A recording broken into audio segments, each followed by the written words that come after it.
ओम श्री शक्ति नमः। ओम श्री शक्ति नमः। ओम श्री शक्ति नमः। अथ तयो विश्वोऽध्यायम् अध्यायं कस सांद्रायण प्रजापते आदि व्रतों का वर्णन। श्री नारायण बोले, हे नारायण, साधकों में उत्तम विद्वान पुरुष को भोजन के पश्चात ओम अमृता पीड़ा न मसी इस मंत्र का उच्चारण करके आचमन करना चाहिए और पात्र में अविशिष्ट अन्न उशिष्ट बाकी पितरों को अर्पित करना चाहिए। उस समय इस प्रकार कहना चाहिए, मेरे कुल में जो उत्पन्न हुए हो तथा जो दासी रही हो, साथ ही मुझसे अन्न पाने के अभिलाषा रखने वाले हो, वे सब मेरे द्वारा भूमि पर रखे गए इस अन्न से तृप्त हो जाए। तत्पश्चात यह बोलकर जल प्रदान करे, दौड़ प्रणाम का पवित्र नरक में पंच तथा अर्बुद वर्षों से यातना भोगते हुए निवास करने वाले तथा मुझसे जल पाने के अभिलाषा रखने वाले को यह मेरे द्वारा प्रदत्त अक्षय मोदक प्राप्त हो। भोजन के समय अंगुली में पड़े हुए पवित्र की ग्रंथि खोलकर पृथ्वी पर रख दे। जो विप्र उसे पात्र में ही रख देता है, वह पंक्ति दूसरे कहा जाता है। यदि उशिष्ट दिविज का किसी उशिष्ट से या कुत्ते अथवा छुटे से स्पर्श हो जाता है तो वह दिविज एक रात उपवास करके पूर्ण पंच गव्य ग्रहण करने से शूल हो जाता है। और अनुशील से स्पर्श होने पर केवल स्नान करने का विधान है। प्राण अग्नि में 1 आहुति देने से करोड़ यज्ञ का फल मिलता है। 5 आहुतियाँ देने से 5 करोड़ यज्ञों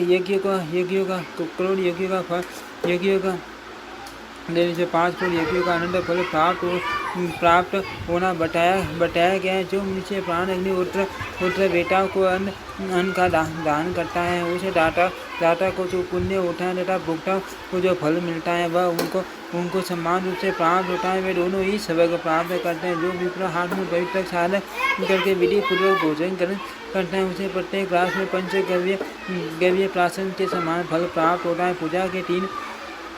पूजा के तीनों कालों प्राप्त मध्याचार्य है। प्रतिदिन जब तर्पण होम ब्राह्मण भोजन तथा मार्जन को पूरा चरण कहा जाता है। वह साधक जिसे भूमि पर चयन करके धर्म परायण रहे, क्रोध पर तथा इंद्रियों पर नियंत्रण रखे, अल्प मधु तथा हितकर पदार्थों का ग्रहण करे, शांत मन से विनम्रता पूर्वक रहे, नित्य तीनों समय स्नान के तथा सदा सुंदर वाणी बोले। हे मुनिवर, स्त्री सूर्य पतित वार्ते नास्तिक झूठे मुख वाले व्यक्ति तथा सांडाल से वार्तालाप नहीं करना चाहिए। जब होम पूजन आदि के समय किसी को नमस्कार करके बातचीत नहीं करनी चाहिए। मन वाणी तथा कर्म से सभी स्थितियों में 14 मैथुनी संबंधी बातचीत तथा उससे संबंधी गोष्ठी का भी त्याग कर देना चाहिए। सभी तरह से मैथुन का त्याग ही ब्रह्मचर्य कहा जाता है। राजा तथा कृष्ण के लिए ब्रह्मचर्य पालन बताया गया है।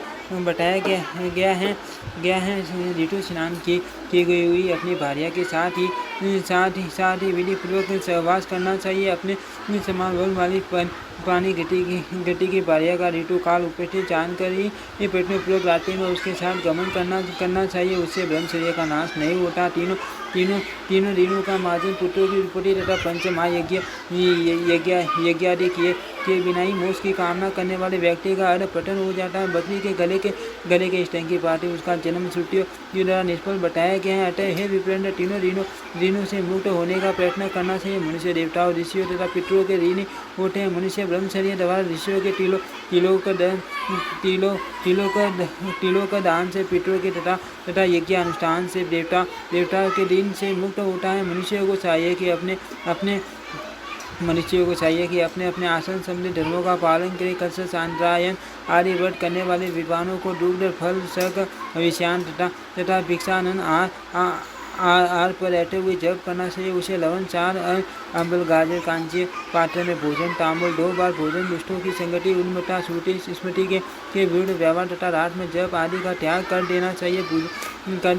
जुआ खेलने, दृष्टि संग करने तथा निंदा आदि में समय को व्यतीत नहीं करना चाहिए। अपितु देवताओं की पूजा, स्तुति तथा शास्त्र वलोकों में ही समय व्यतीत करना चाहिए। भूमि पर चयन, ब्रह्मचर्य पालन, मौन धारण, प्रतिदिन त्रिकाल स्नान, निष्ठ कर्मों से विरत रहना, प्रतिदिन पूजा करना, दान देना, आनंदित रहना, स्तुति करना, चिंतन में तत्पर रहना, नैमित्तिक पूजन तथा गुरु और देवता में विश्वास रखना, जब प्रायण पुरुष के लिए महान सिद्धि प्रदान करने वाले ये 12 धर्म है। प्रतिदिन सूर्योपासना करके उनके सम्मुख होकर जप करना चाहिए। देव प्रतिमा आदि अथवा अग्नि में सूर्य का अभिषेक करके उनके सम्मुख स्थिर होकर जप करना चाहिए। इस प्रकार स्नान पूजा जप ध्यान होम तथा तत्पर रहना चाहिए और निष्काम होकर अपने संपूर्ण कर्म देवताओं को समर्पित कर देना चाहिए।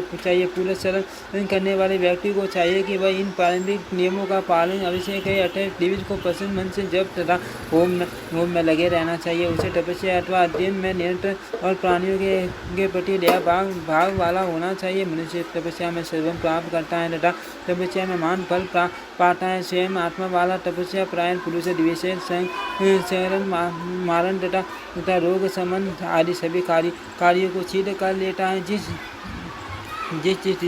ऋषि ने जिस प्रयोजन के लिए देवताओं की स्तुति की है, उन सभी की वह कामना सिद्ध हुई। अब उन कर्मों तथा उनके विधानों के विषय में बताऊंगा। कर्मों के आरंभ के पूर्व पूरा चरण कर लेना कर्म सिद्धि का कारक होता है। स्वाध्याय वयसन अर्थात गायत्री मंत्र के पूरे शरण में दिविज को पहले प्रजापत्य व्रत करना चाहिए। इसके बाद करना चाहिए। इसके लिए सिर तथा डाली के केस और नकों को कटाकर छूट हो जाए। इसके बाद एक दिन रात के शरीर की पवित्रता बनाए रखे, वाणी से पवित्र रहे, सत्य भाषण करे और पवित्र मंत्रों का जप करे। गायत्री के व्यक्तियों के आदि में ओमकार लगाकर तत्व बीटू इस गायत्री का ईशा का जप करना चाहिए। आपो ही सस्ता यह सूक्त पवित्र तथा पाप नाशक है। इसी प्रकार पुनंतयम सविष्टि मंत्रयस एवं पाप मान्य इस पवित्र मंत्रों का प्रयोग सभी कर्मों के आदि तथा अंत में समर्पण करना चाहिए। शांति के लिए 1000 और शांति के लिए 1100 अथवा 10,000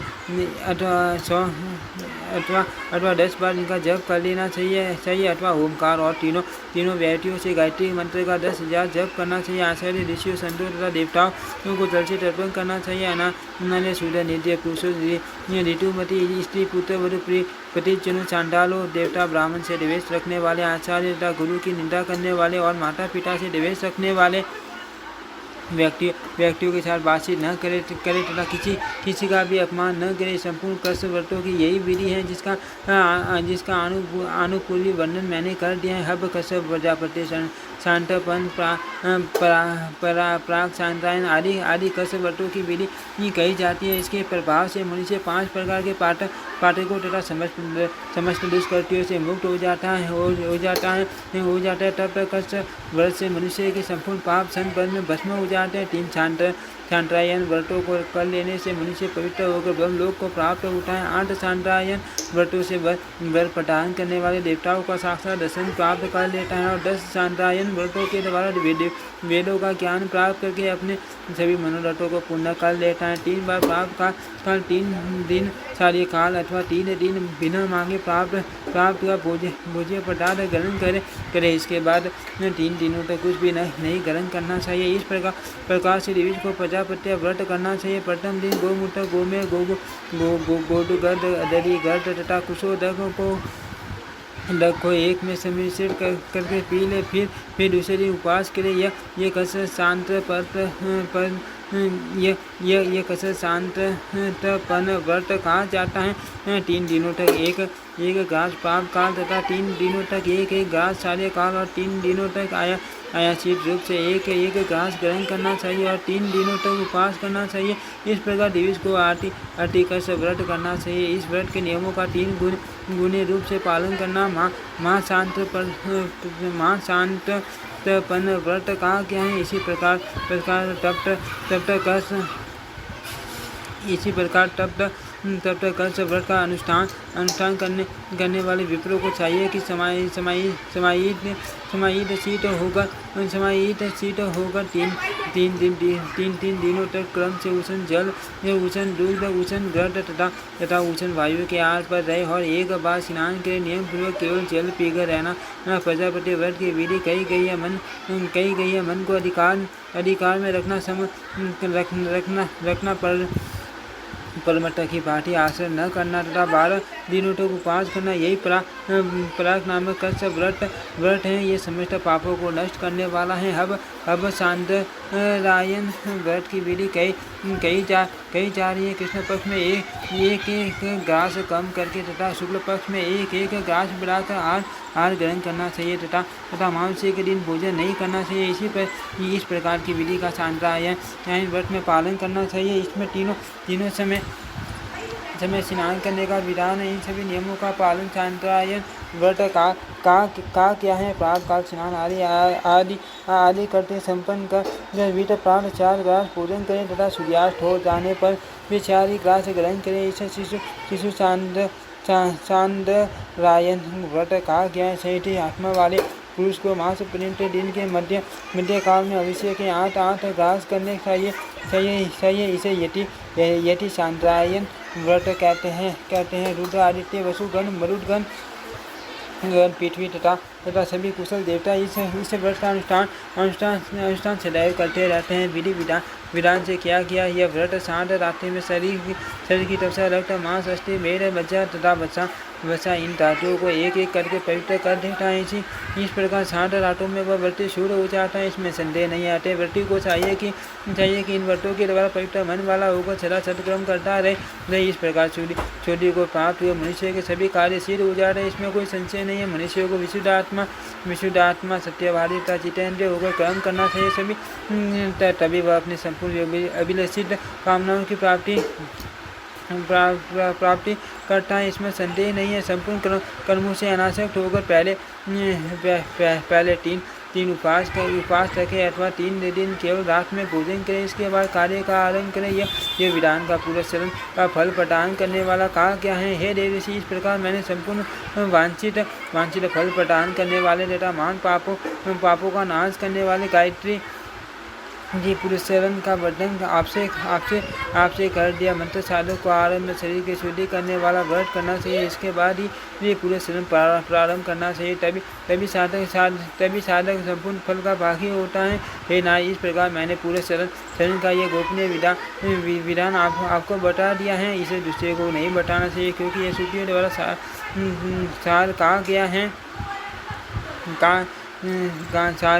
है। इति श्रीमद्देवी भागवते महापुराणे अष्टादशशास्त्रायां सीतायाम् एकादश स्कन्धे दश स्कन्धे तप्त कसादि लक्षण वर्णन नाम त्रयोविंशो अध्यायः। ओम श्री शक्ति नमः। ओम श्री शक्ति नमः। ओम श्री शक्ति नमः। ओम श्री शक्ति।